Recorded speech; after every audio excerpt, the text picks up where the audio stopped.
welcome to our show, Ghosts Are Near, where we discuss various aspects of the paranormal and paranormal exploration. I am your host, Keith Johnson, the co-founder of New England Anomalies Research. And today, I am in the Exeter Cemetery, number 22, in Rhode Island Historical Cemeteries. And this is the burial place of the Brown family in the so-called Mercy Brown vampire saga, Mercy Lena Brown, and we'll be discussing the case history of that. And joining us is Mike Ricksecker, of all people. How did he find his way here? Just, get in my car, drive in wherever the road may take me. That's right. That's right. Driving till it stops here. That's right. Well, it can't go too much farther. There's an ocean out there. Right, that is true. Very true. The Ocean State.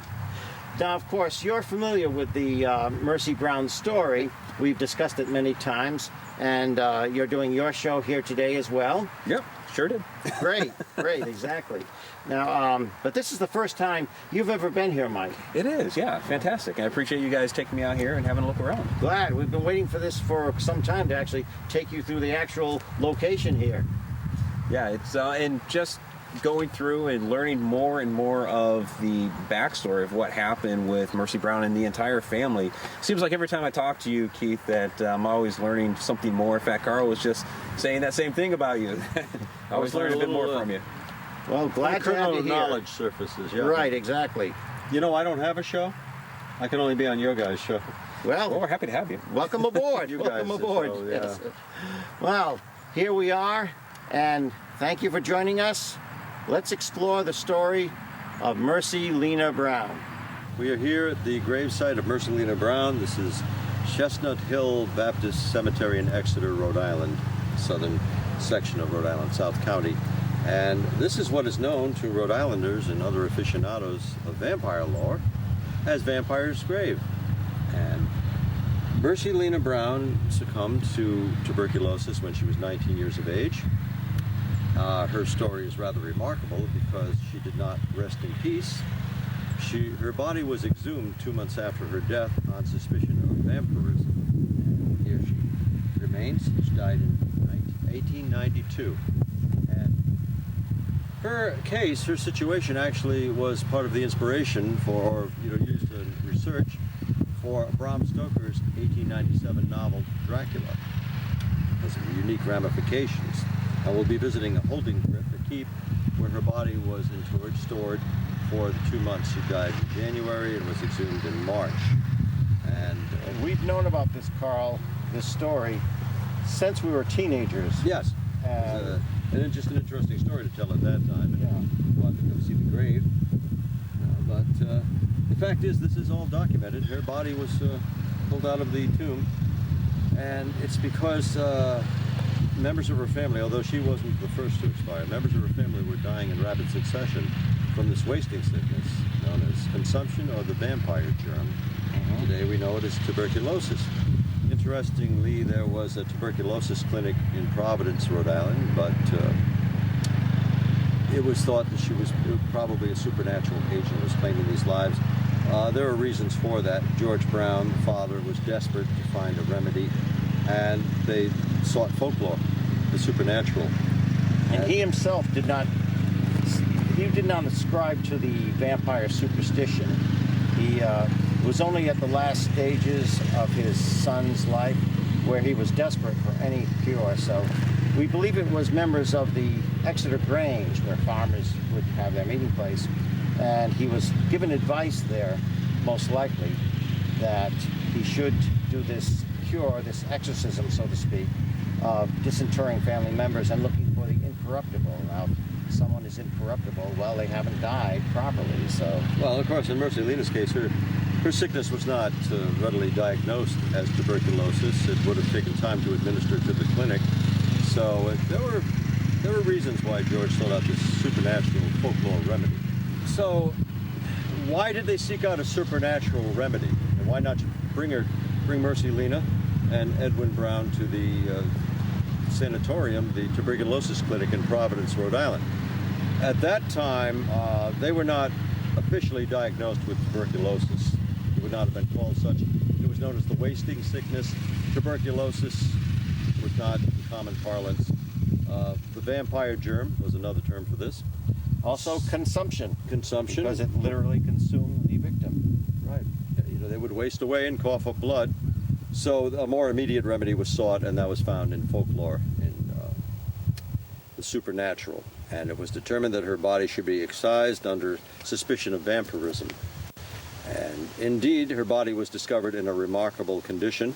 When the casket was opened, they say her eyes were wide open, eyelids open, and her lips were ruddy and parted into something of a garish smile.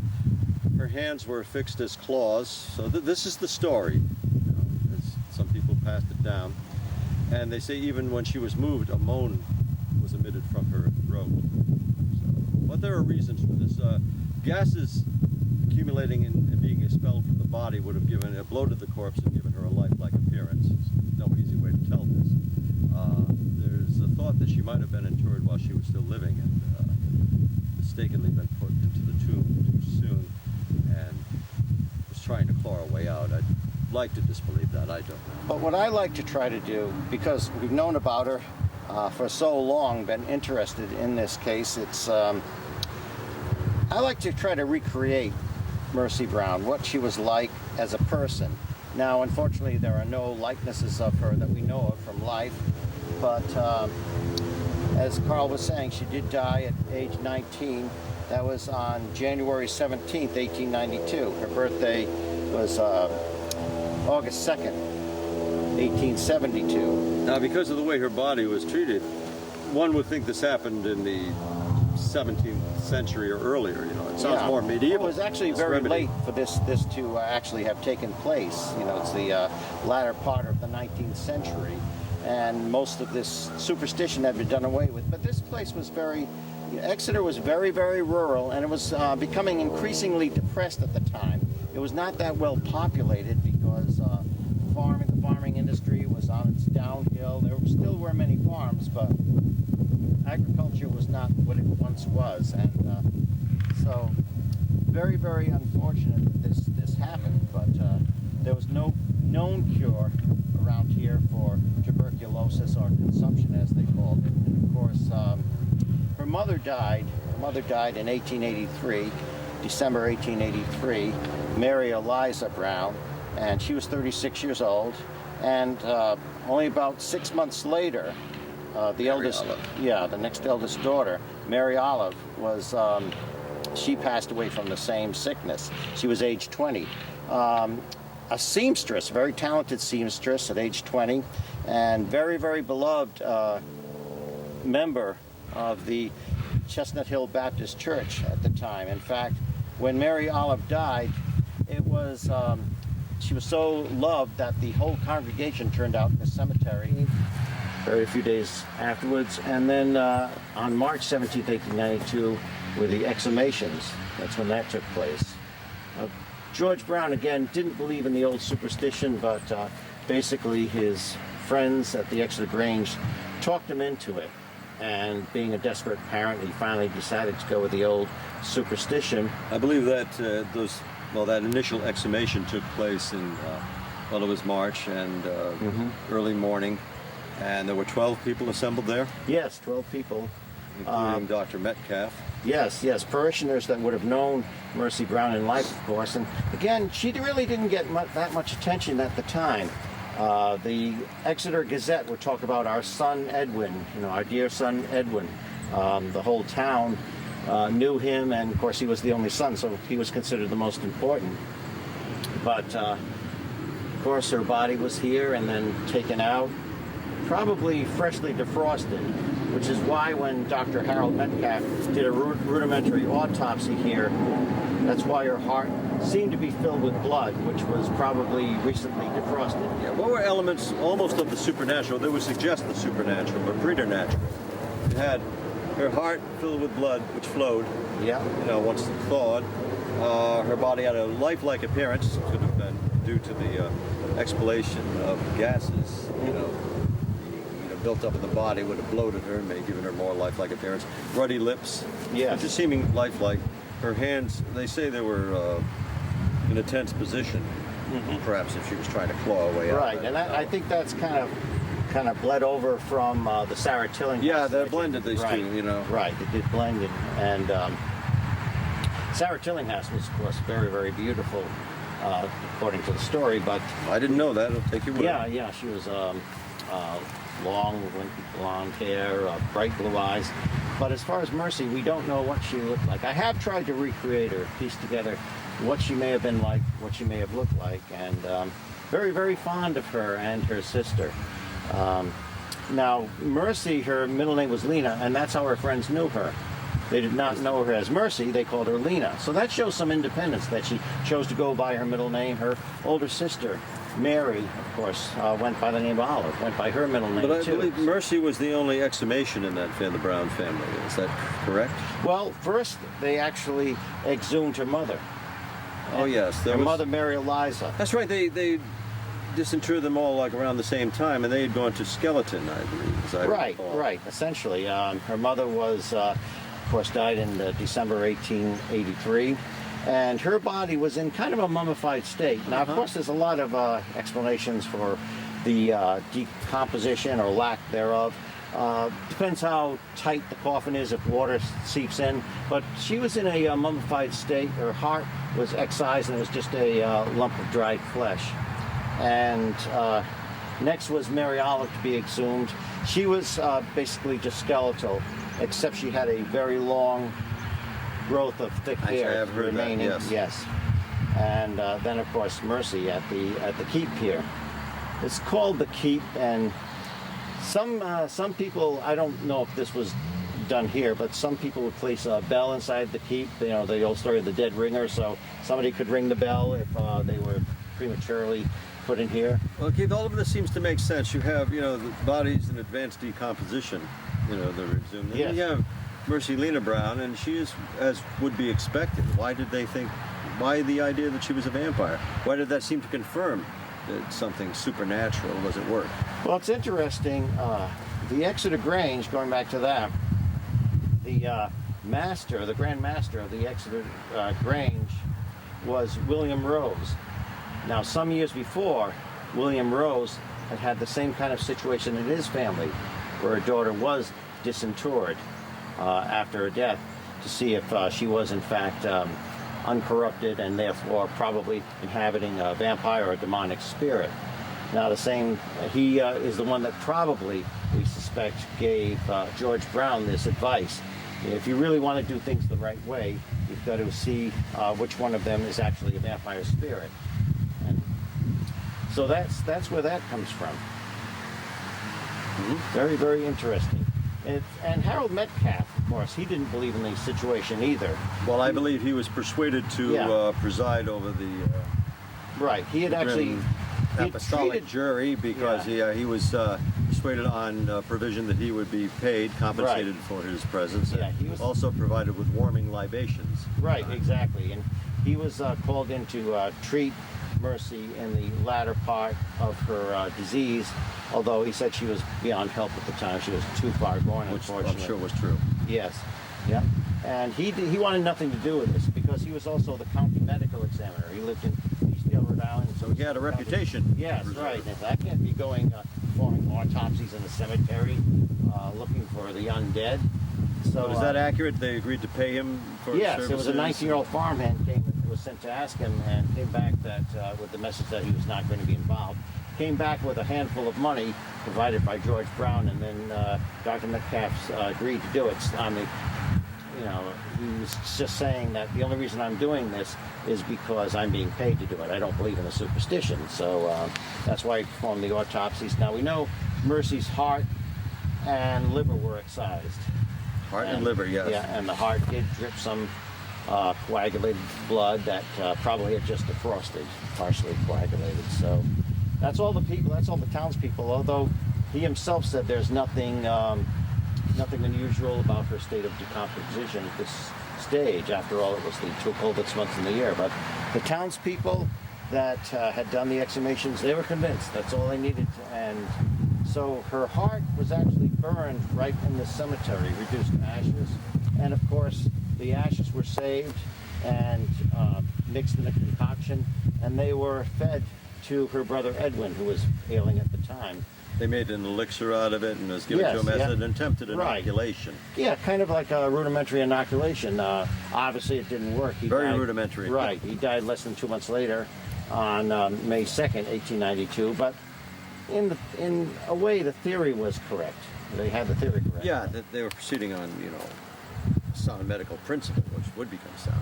Mm-hmm. But it seems to me that the people assembled here very much bought into the supernatural Oh, yes. explanation. If they Yes. went so far as to take out this woman's heart and liver, this young lady's heart and liver, and burn her organs on a stone, they must have believed there was Oh, yeah. They a believed vampire it. germ. They either believed it, well, let's say it was suspension of disbelief, maybe Yeah. for some of them. So, don't take a chance just in case she is a vampire. Right, exactly. It did leak out to the local Gazette, horrid superstition tested, and from there it leaked out to the Providence Journal. And so it made the people here look like superstitious fools. So that basically put a stop to the vampire exhumations in Rhode Island and in New England. Which had been going on for a century, right? Right. Throughout New England and New Hampshire. Right. Throughout Rhode Island and New Hampshire and Vermont. That's why Mercy Lena is known as America's last vampire. And Rhode Island became known as the vampire capital of the country. So they did receive some negative press there, but it did put a stop to that practice Yeah. in 1892. I see nothing, maybe borderline preternatural, but nothing supernatural involved in these situations. No, the supernatural. I see came hysteria, later, I yeah. see superstition, I see fear, Mhm. I see desperation, chiefly. Oh, yes, right. But there were supposedly supernatural events that occurred later. A relative in the early 1900s actually saw a great big orb. They're having some clam bake or some celebration going on at the church there, and he was in his car and he saw this great big blue orb. He was with a relative too, just hovering over her grave, and I tend to believe that is true. People have seen it since, from what I've heard. Yes, yeah. That's what they report.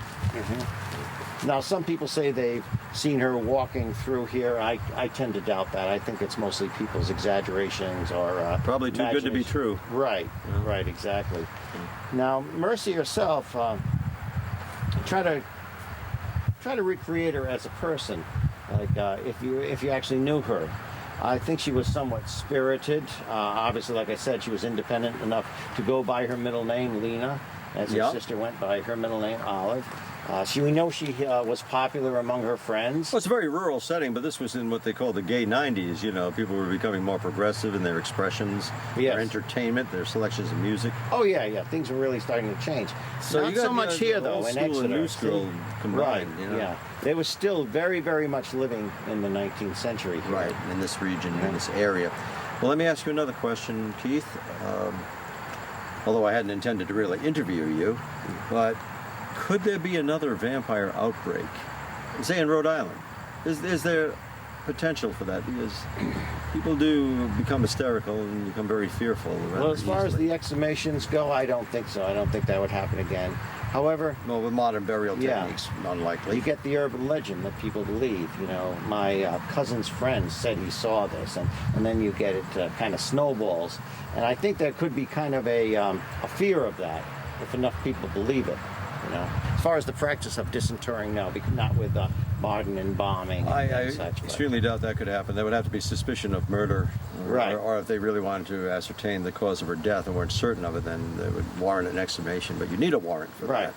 that. But I suppose somebody reported seeing her again, like more people reported seeing this spectral figure gliding through the cemetery, Right. especially this cemetery. I wonder if there could be another outbreak of vampire fear. Well, it kind of goes in waves. It comes and goes. But certainly their belief in vampires at the time was very different than today. Now you get the Twilight series and such like that. You get the beautiful, alluring. Oh, sexy vampires are very, Yeah, very exactly. alluring, sexy, Right, and at the time of mysterious, deadly. right, the epidemic here, entrancing. they were not thought of as that. They were thought of as very loathsome. It's taking somebody's form and using that form to prey on relatives and things like that. And they didn't necessarily just drink the blood. They took the whole life force out of people. And that's why people would be wasting away. As did consumption. Yes, As did right. tuberculosis. Right, exactly. And in consumption, the victim would become very pallid, their breath would be rank, and sometimes they would cough up blood, obviously hemorrhaging in the It lungs. sounds like you're reading a page from Bram Stoker's Dracula. Well, it does, because there are similarities there. And as you say, he did some research. He did some research in the Mercy Brown case. I believe found in his papers were newspapers clippings of this remarkable Yeah, account after he passed, in yes. Exeter. His wife did find them, yes, exactly. So no more vampires. You think that's done with? The kind of vampires they thought of, right. But there are also psychological vampires. There are people who become so obsessed with this that they actually do tend to drink each other's blood, maybe small amounts of it. But there are psychic vampires, of course. And our friend, Michelle Belanger, is a professed psychic vampire. But she gains strength from drawing the vital energies from other people. And right. But she will only do that, if with somebody's permission, somebody will volunteer. She will just take a small amount of blood and kind of like a friendship thing, almost like a friendship ring, And I have a lot of respect for Michelle as well. It's a bizarre tradition, but Right. it's harmless. Yep. Done properly. I always wondered what Mercy looked like because there are no pictures of her from life. And you usually see illustrations of her. She's usually very goth and everything, and very alluring that way. I don't think there was anything unusual about her or her appearance. I think it's only the disposition of her body after death that Yes. is unusual and remarkable. Exactly. Horrific. We know she was a talented quilt maker. One of her quilts, it's a bear's paw design quilt, is in someone's private collection. Still exists. A quilt that she made very, very skillfully. I want you to give me something that's supernatural. Something that transcends the more mundane explanation, empirical explanation of what happened to Mercy Lena. I mean, you say that hovering blue orb was something that the man I witnessed. Yes. What about here? I mean, are there ghosts in this cemetery? People said they saw the woman in white, but a lot of cemeteries seem to have that. One night I was here and we were filming. My friend Brian Hanwell was here. And we were filming something. And these teenagers came over and they started knocking it because they said, if you knock on it, she will appear. I'm going to knock on it. Oh no, I'm not going to do it. You do it. No, I'm going to do it. And I came over and I said, Ty, sorry to spoil your fun, but it's it's cinder blocked up, so even if somebody was in there, they couldn't get out. So Well, even with that level of trepidation, apprehensive like that, of course they're going to, any broken twig or any breeze that knocks out on a branch is going to alarm them. But I do believe, obviously there's been share of vandalism here and summoning of spirits. I'm sure people have tried to summon Mercy, and I think that Lots draws... of ruck with that. Right, exactly. That kind of draws negative energy into these places. That's why we have haunted cemeteries. I don't think it's the people themselves rising up. I think it's the negative... In a sense, it creates a demon? If you go by that theory, creating a demon or summoning demons that already exist. Yeah, because I had a friend of mine, her two daughters were here when they were in their teens, and suddenly their car door locked. They couldn't get out. One of them was still in the car, and nobody could get in, nobody could get out, and she panicked. I guess she said a quick prayer and it opened, but because there will be things that happen. If you want them to happen enough and believe it enough, something will happen. Like the old saying, be careful what you wish for. Would you spend a night on a dare or challenge, or just for our own edifications? Would you spend a night, if you could get in that tomb, or would you repose on the top, on the roof? Would you spend a night here? Just to prove a point that nothing happened. It's I would certainly have recording equipment. I'd be taking videos, photos, audio recordings, and just to prove that nothing would happen. I would do it, but not by myself. Not because I'm afraid of the spirits, but because people tend to wander through cemeteries at night and you don't know, who you're going to meet up with. That's why it's so dangerous. But nothing dangerous in the daytime, nothing spooky, really, or supernatural. Not usually. Although paranormal phenomena can happen day or night, of course. I've known it too, yes. Yeah, but people become more fearful at night. Things are dark, so that's why sometimes things happen at night. Well, I came here with an investigative team last year, and we assembled at night. It was a full moon. The group, actually two groups. I was part of one. And they were trying to get any response they could from the spirit of Mercy Lena Brown, or anyone that wanted to speak to us. Any Yes. And most disembodied people, when they try to presence, yeah. summon her, they try to summon Mercy. And yet she went by Lena during her lifetime. But she herself was a very devout Christian. And fortunately for her, she knew nothing about the vampire connotation in her lifetime. That was after her death that this happened. And she was a very devout member of the Chestnut Hill Baptist Church. At the time, this was called Shrub Hill Cemetery. She was a believer in the Lord Jesus Christ. She believed in the resurrection from the dead. And not in the way people think of vampires, of course, but the Christian belief. So, by all accounts, she was maybe popular among her friends because her obituary said known as Lena to her friends.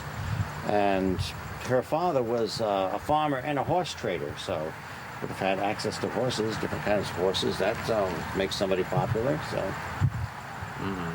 So just a normal life cut short, and Yes, unfortunately. Yeah. bizarre circumstances ensuing.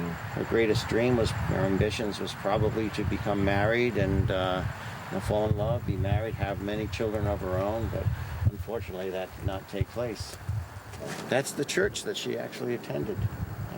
Heck, we'd be lucky to find a shadow person here, wouldn't we?